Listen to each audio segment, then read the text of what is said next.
نحمده ونصلي ونسلم على رسوله الكريم اما بعد فاعوذ بالله من الشيطان الرجيم بسم الله الرحمن الرحيم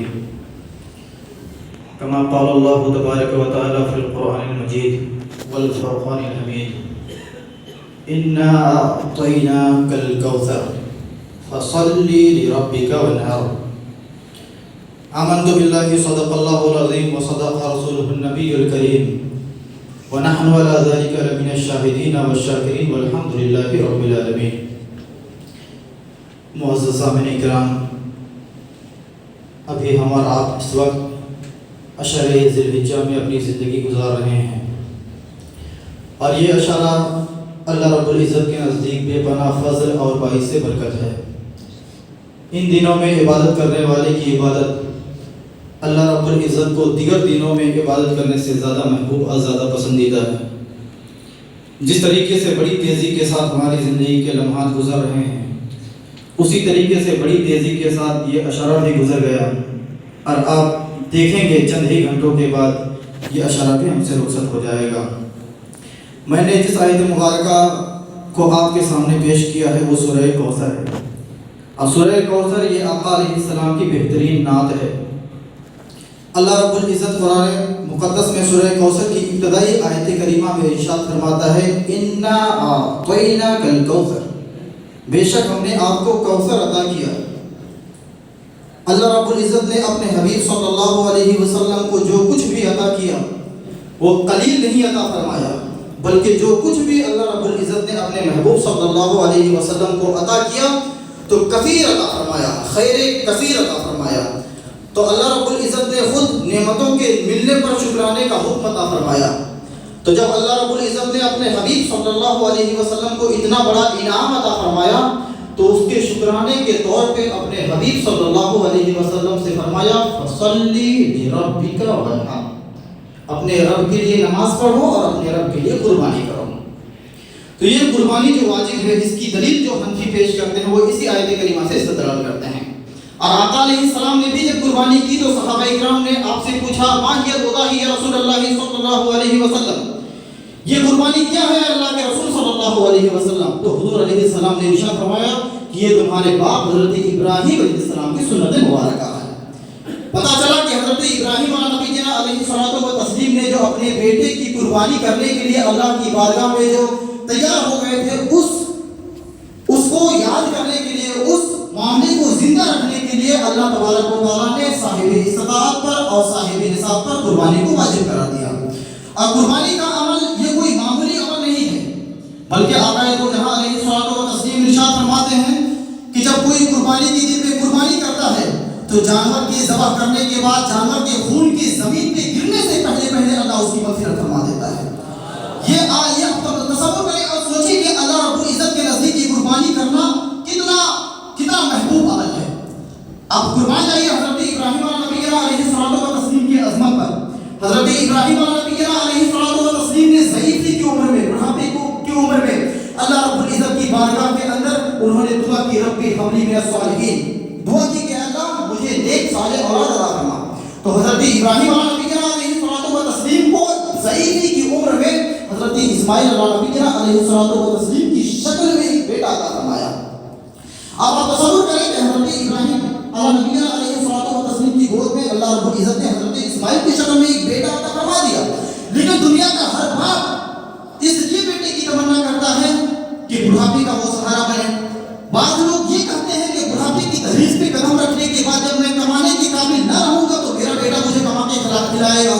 یہ ساری آرزویں رہتی ہے.